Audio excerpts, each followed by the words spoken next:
4 राज्यों के उपचुनाव में इंडिया गठबंधन का चमत्कार, भारतीय जनता पार्टी की करारी हार। जी हां, देश का मूड पता चल चुका है। देश का मूड अब आर पार। तो 4 राज्यों की कौन कौन सी सीटों पर उपचुनाव हुआ है, कैसे इंडिया गठबंधन ने एक तरीके से चमत्कार किया है और कैसे भारतीय जनता पार्टी की हार हुई है, यह मैं आपको दिखाता हूं। 4 राज्यों की कुल मिलाकर 5 सीटों पर उपचुनाव हुआ है, जिसमें से 4 सीटों पर इंडिया गठबंधन ने जीत दर्ज की है और 1 सीट भारतीय जनता पार्टी को मिली है। तो एक तरीके से अगर 5 सीटों में से 4 सीटें इंडिया गठबंधन जीत रहा है, इसीलिए मैंने कहा इंडिया गठबंधन का चमत्कार, भारतीय जनता पार्टी की एक तरीके से देखा जाए तो करारी हार। तो किन किन सीटों पर उपचुनाव हुए हैं और क्या नतीजे आए हैं, इस पर बात कर लेते हैं, इसकी समीक्षा जरा कर लेते हैं। सबसे पहले इन 5 सीटों पर उपचुनाव हुए हैं। गुजरात की कड़ी सीट पर हुआ है, गुजरात की ही विसावदर सीट पर, गुजरात में 2 सीटों पर उपचुनाव हुआ है।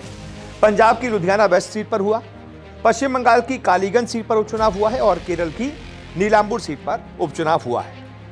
अब इसमें सबसे पहले गुजरात की बात कर लेते हैं। गुजरात की विसावदर सीट पर आम आदमी पार्टी के कैंडिडेट ने जीत दर्ज की है। आम आदमी पार्टी के गोपाल इटालिया ने 17,554 वोटों से जीत दर्ज की है। गोपाल ने भारतीय जनता पार्टी के कीर्ति पटेल को यहां से हराया है, यानी भारतीय जनता पार्टी को यहां पर एक तगड़ा झटका लगा है। इसके बाद अगली सीट पर बात कर लेते हैं।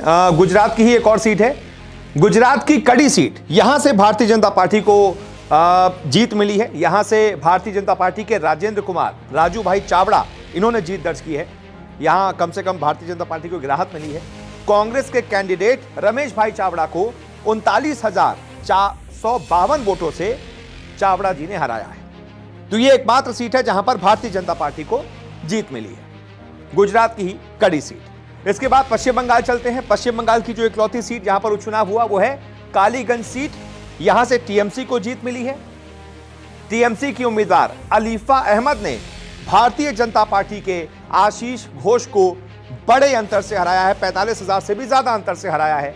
ये अलीफा अहमद हैं जिन्होंने भारतीय जनता पार्टी के कैंडिडेट को मात दी है, यानी कि यहां पर भी इंडिया गठबंधन की जीत, भारतीय जनता पार्टी की करारी हार। अब बात कर लेते हैं एक और दक्षिण का राज्य, केरल। केरल की नीलांबूर सीट पर कांग्रेस के कैंडिडेट ने जीत दर्ज की है। कांग्रेस को भी एक फायदा मिला है। आरदन शौकत ने 11,077 वोटों से जीत दर्ज की है और ऐसे में एक और राज्य की विधानसभा एक और सीट पर कांग्रेस ने जीत दर्ज की है। तो एक तरीके से 5 में से 4 सीटें इंडिया गठबंधन को मिल रही हैं। अब पंजाब की लुधियाना वेस्ट सीट की बात की जाए तो पंजाब की लुधियाना वेस्ट सीट पर आम आदमी पार्टी कैंडिडेट संजीव अरोड़ा ने जीत दर्ज की है।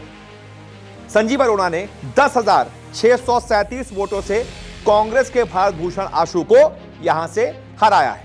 लेकिन क्योंकि दोनों इंडिया गठबंधन में ही हैं, तो आम आदमी पार्टी को ये मिला है, तो एक तरीके से इंडिया गठबंधन को ही ये सीट मिली है।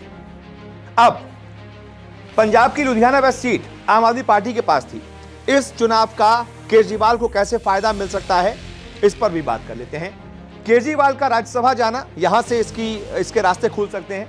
पंजाब की लुधियाना वेस्ट सीट आम आदमी पार्टी के पास थी। इसके बाद क्या हुआ है, आम आदमी पार्टी ने राज्यसभा सांसद संजीव अरोड़ा को यहां से कैंडिडेट बनाया। राज्यसभा सांसद थे, सीधा एक तरीके से विधानसभा में उतार दिया। अब इसके बाद क्या हुआ, उन्हें राज्यसभा सीट छोड़नी होगी, जिससे यह सीट खाली हो जाएगी। आम आदमी पार्टी अरविंद केजरीवाल को पंजाब से राज्यसभा भेज सकती है, यह खबर सामने आ रही है। तो ऐसे में इसका फायदा आम आदमी पार्टी को भी मिल सकता है, इंडिया गठबंधन को भी मिल रहा है और बीजेपी को इस बारे में सोचना पड़ेगा कि अगर 5 सीटों पर उपचुनाव हुए हैं, उसमें से आपने सिर्फ 1 सीट पर जीत दर्ज की है, यानी कि इंडिया गठबंधन का चमत्कार, बीजेपी की करारी हार। बहुत बहुत शुक्रिया इस रिपोर्ट को देखने के लिए।